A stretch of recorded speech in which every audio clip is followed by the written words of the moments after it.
Detroit Lions fans, Detroit Den 313 back with another one. Before we get going, you know what to do. Hit that subscribe button, man.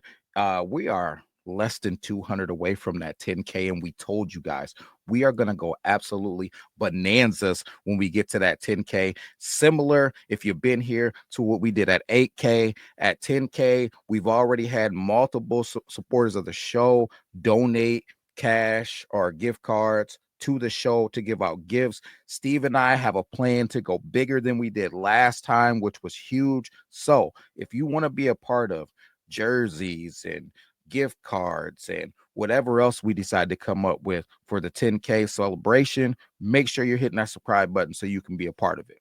Now, getting to the meat and potatoes of this thing, actually, before I get into the meat and potatoes, let me address it, because every time you guys don't see Steve's handsome little face with mine, or vice versa, there's a panic, there's a riot. Don't worry, Steve will be back for the next episode. Schedules just conflicted today. My son had his wrestling banquet. Ty, shout out to you. Great junior season. Can't wait till your senior season, man, for football and wrestling. Man, keep doing your thing. Super proud of you. That's from me and mom. You already know what it is. But to the meat and potatoes of this thing, man, we're talking free agency. We're talking about free agents that were Detroit Lions that may or may not be coming back. And we're talking about potential guys out there in the NFL that I think could be a perfect fit for the Detroit Lions. So keep me honest. Let me know how you're feeling. Am I on? Am I off? Or who'd I miss? So let's get right into it. When I'm looking at free agents, when I'm looking at the Detroit Lions roster and team, I look at them as a puzzle, man. I look at them as basically this puzzle. If we put the pieces together the right way, it finishes with us winning the Super Bowl, bottom line, right? But we gotta get the right pieces in the right spots at the right time. And obviously, if you know anything about last year, the pieces got to stay healthy. So uh before I start putting a puzzle together, staying on that same analogy, I gotta look at that photo on the box. I gotta look at the photo, and I'm getting the pieces to the border. I'm trying to line everything up, man. I'm trying to make it as easy as possible. So staying on that same mindset, let's look at the photo on the box, or let's look at this mainstay for our defense, because I think it's pretty across the board that we want some help on this defense. So as I'm looking at this, I feel like it's a mainstay for the Detroit Lions to have 4 down linemen, that Sam linebacker, 2 corners, our 2 linebackers, Jack Campbell and Alex Anzalone in the middle, and then our 2 safeties back deep. This is a formation that you're going to see a whole lot from the Detroit Lions. And then the other one would be our nickel package. I think that's another mainstay, where we were subbing in Amik Robertson to play that nickel position. But I think moving forward, you don't know who it could be, man. It could be Amik Robertson, but I'm looking at, man, why can't Amik Robertson stay outside, playing that outside corner position? Why do we got to bump him down inside, man? Because I love him playing outside corner, bottom line. So could it be Ennis Rakestraw playing that nickel position, or could it be somebody else that we haven't got an opportunity to talk about yet? So as I'm going through this thing and as I'm looking, I'm thinking about going through this thing piece by piece. And the first person that comes to mind to me is Kevin Zeitler, man. Kevin Zeitler, and keeping the theme of just bumping these trenches, keeping these trenches either in the same position or elevating them to another level. We all know Jared Goff needs an offensive line that's solid to be successful. Kevin Zeitler's playing some doggone good football. It's a no-brainer for me to bring Kevin Zeitler back. Give him a 1-year deal. I know it's a little bit older. Solidify this offensive line. You still got a young, hungry guy behind him in Christian Mahogany. And then on the opposite side, Graham Glasgow still under contract. I know people have talked about Graham Glasgow's play declining a little bit, but I still stand on last year. He was a little bit banged up. Hopefully he can take this offseason to get healthy. He'll bounce back, man, and bounce back better. I have no doubts. And if he still has something going on, then maybe that's when we have Christian Mahogany jump in there. Yet remains to be seen. But I think it's good to have depth at that position. So a good way to do it, go ahead and sign Kevin Zeitler. My next move would be this: Timothy Patrick. Timothy Patrick is another one. Love to have him on a 1-year deal. Another veteran, just does things the right way. I feel like he became a fan favorite in Detroit, just like an unsung hero. A lot of people cheering for him because he's fought a lot of injuries throughout his career, was able to have a healthy season with the Detroit Lions. On that, bring him back. Let him continue to be Timothy Patrick, make big plays and big moments, man, kind of a quiet, silent assassin. And it'll be relatively easy on the book. So Timothy Patrick would be another one, no brainer for me. Listen, next guy on my list, Dan Skipper. Listen, just a pure offensive threat, as you can see. Let me put it back up there. Pure offensive threat. He might be the biggest threat of this offense, man. Yeah, we gotta get Dan Skipper. I mean, he's a mismatch anywhere you. No, let me stop clowning. But Dan Skipper, man, swing tackle. I feel like he's another one, man. Relatively cheap on the books. We keep that swing tackle position going. Coach Morton, our new offensive coordinator, was a guy that was here in 2022. He's very, very familiar with our personnel and what we do. Dan Skipper, easy on the books. And he's also a guy that's shown you don't want him to necessarily be a long-term answer at offensive line, but if we get into a situation where we need to throw somebody in there, Dan Skipper can get us through a game or two. All right. So next guy up, man. And I think this is one of those situations because there was some news that just came out. There was some news that just came out that could shake this up a little bit. But I'm interested. I'm not going to say I'm 100% in, but I'm very interested in Carlton Davis. Carlton Davis coming back. I feel like Carlton Davis played some really good football while he was out there. He's a guy that you can depend on as far as when he's on the field. I just worry about his health, man. He seems to find his way off of the field. It was an issue out in Tampa Bay. We've dealt with a little bit of it here with the Detroit Lions. So I don't know, man. When I was looking at the market value of Carlton Davis, it was looking at about 3 seasons, 44 million. It's just tough for a guy. You're not for sure that he's gonna be out there. So I know at this stage of his career, he could be potentially looking at his last multi-year contract. So I know he's gonna want to get that money. And it's just tough, man. I would love to have him for the right money, but there's a little bit of risk there. So news recently broke in the last few days that Darius Big Play Slay, who was originally a Detroit Lions, was released by the Philadelphia Eagles, and he's available. So, hey, if we can get our hands on Slay, that's another one that I would be entertaining a 1-year deal. I think Slay's 34 years old.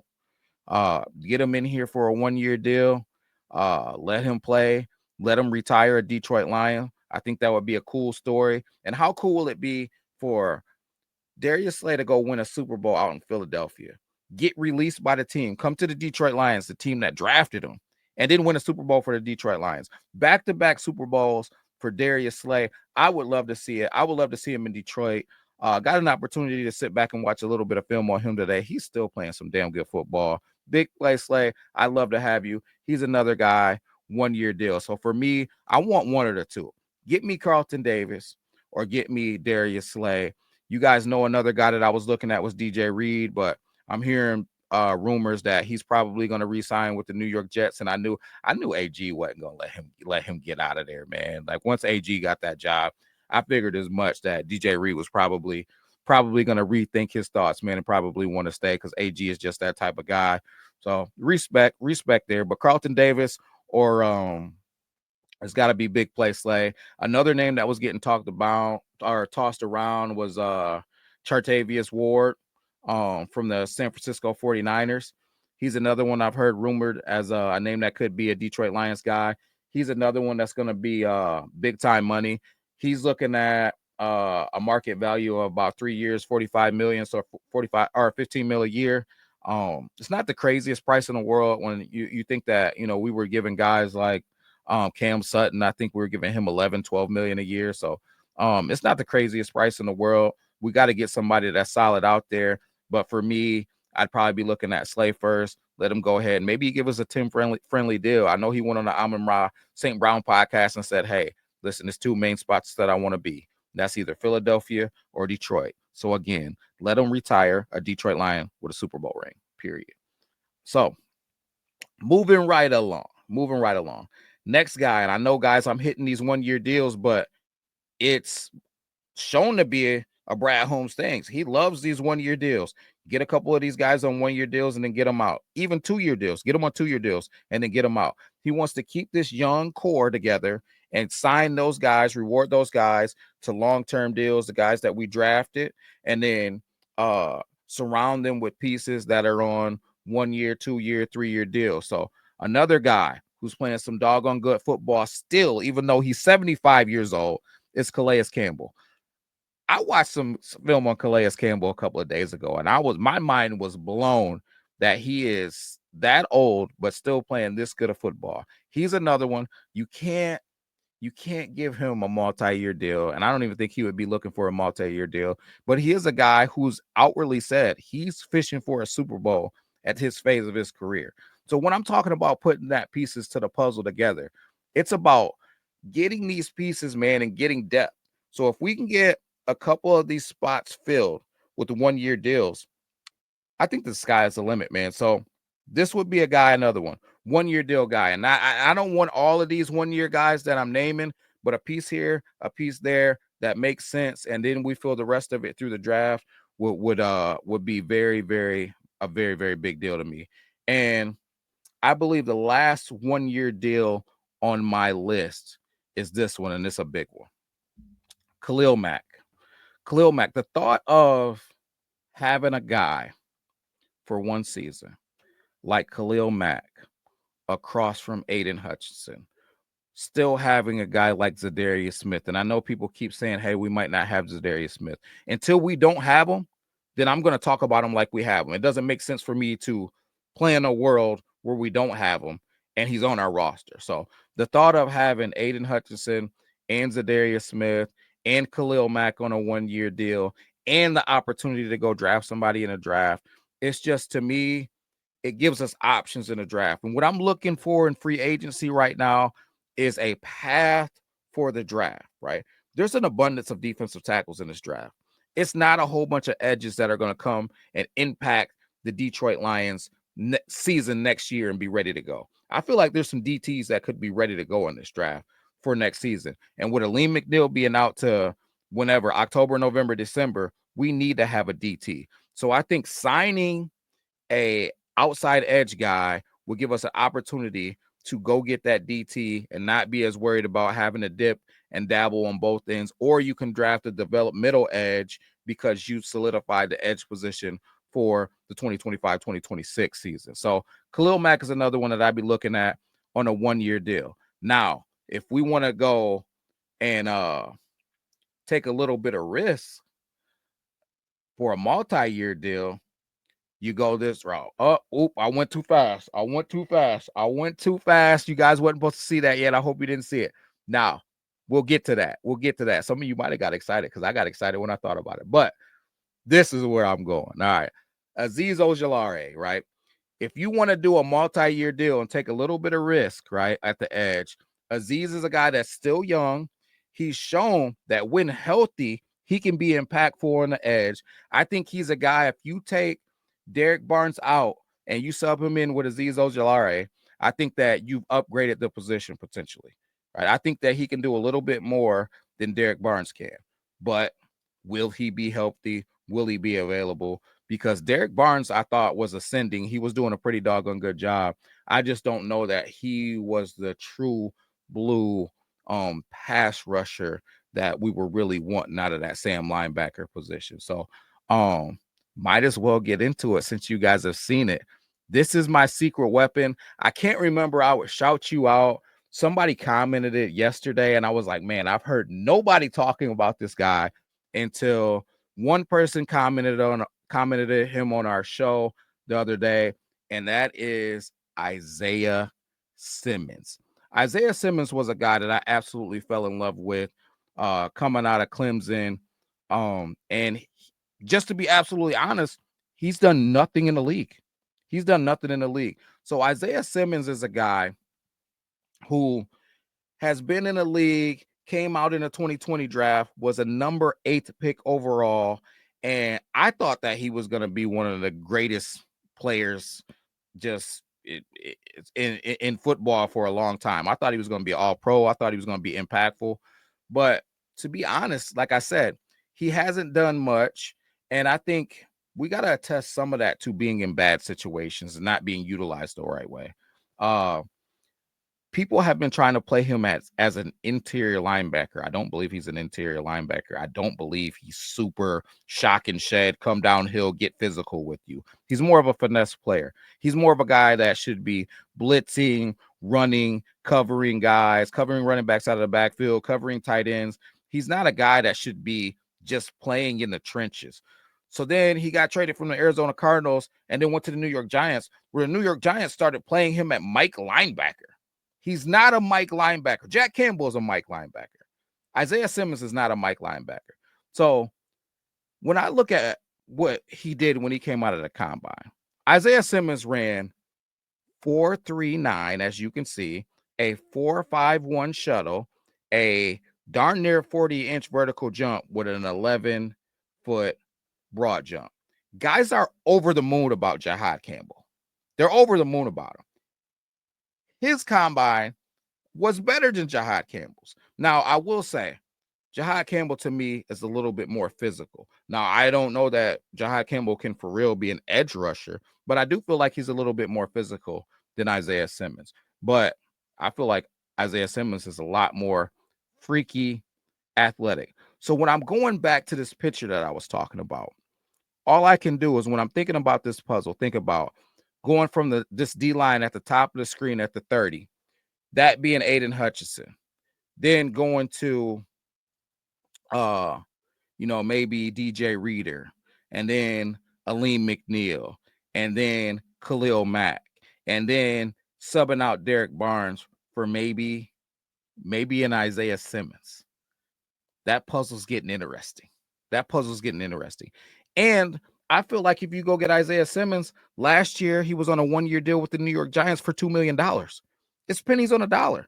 If he's not getting it done, then you just put him on special teams and you forget about him. But I feel like Isaiah Simmons is one of the players that's completely been misunderstood, has not been used in the right ways, and he's got an opportunity to be impactful if he gets to the right team in the right position. So Isaiah Simmons was somebody that I would be supremely interested in. And there's other guys. I wanted us to trade for Josh Uche. He's another one that could be a guy that could be interesting, giving Uche a 1-year prove-it deal. There's guys out there, man, that I feel like the Detroit Lions can grab and then start to mold the pieces to this puzzle and tell us how this draft is going to go, right? So as I go through this list of guys that I just named that I like, I'll go over them again. You got Timothy Patrick. You got Calais Campbell on potentially a 1-year deal, Khalil Mack, Kevin Zeitler, Dan Skipper, Isaiah Simmons, Azeez Ojulari. One that I haven't mentioned that could be another one that is actually a Detroit Lion would be none other than Ife Melifonwu.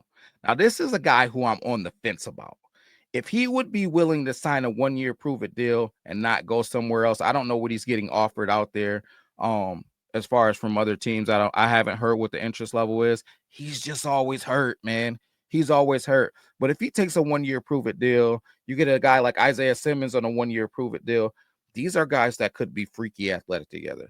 Maybe you get now Ife Melifonwu playing that nickel corner position. You moving Meek Robertson out to outside corner. You got Kirby Joseph and Brian Branch at the safety positions. You got Terry and Arnold at that other corner position. Let's pull it up. You got Alex Anzalone and Jack Campbell in the middle. You got Aiden Hutchinson on the edge. You got DJ Reader playing a defensive tackle. You got oh man, I'm losing it.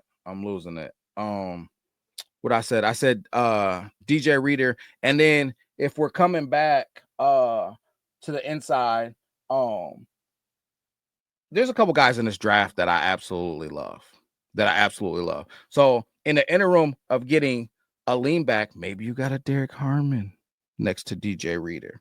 You know what I mean? But then when Aleem does come back, then it would be him. Then maybe you got a Derek Harmon and an Aleem McNeil next to each other. Then you bump out and you go get your savvy veteran like a Khalil Mack or a Calais Campbell out there. You got Isaiah Simmons. I think that you immediately get rid of that mobile quarterbacks coming to town. I got a 4-3 out on that Sam linebacker position. I got a 4-4 in Iffy Melifonwu out at that nickel corner position, who's 6'3", 215 pounds, 210 pounds, a big, strong nickel corner.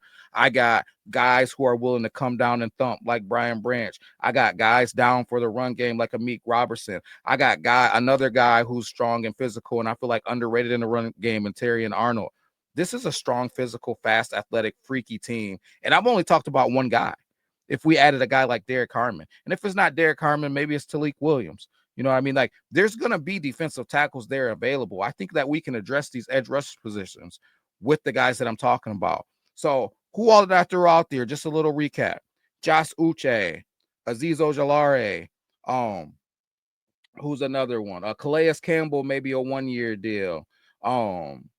There's guys that I feel like can come in and be impactful for the Detroit Lions that won't break the bank. You can obviously restructure some deals to get these 1-year deals in. So, hey, if I take some of these guys that are making a little bit more money that just re-signed, if they're set to get paid a little bit of a bag next year, I push that back to the following season so I can pay my 1-year deal. So if I want to get a guy like Khalil Mack and Calais Campbell in, I get those guys in on 1-year deals.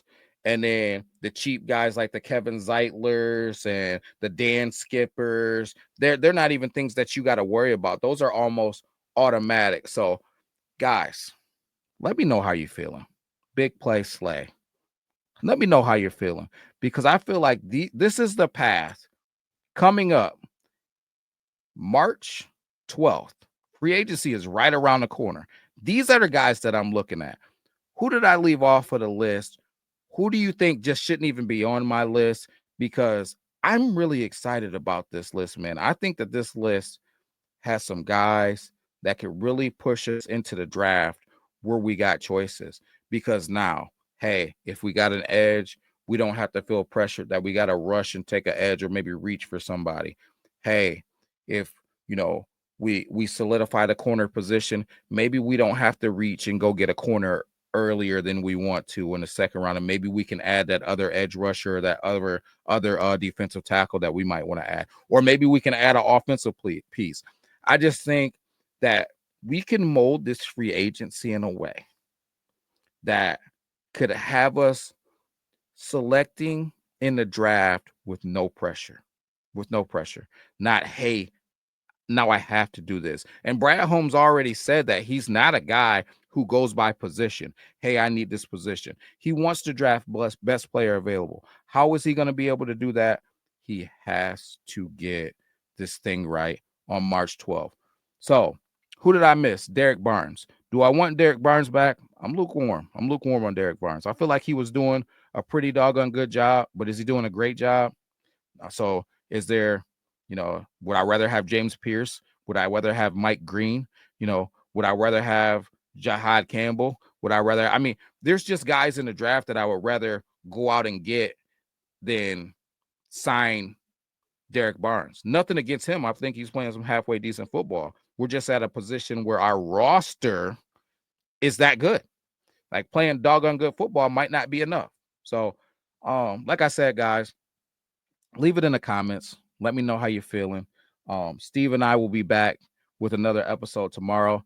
I am excited, man, about free agency, about the draft, about how to fix these Detroit Lions. If you got ideas, I would love to hear about them in the comments. And we'll be back with another episode.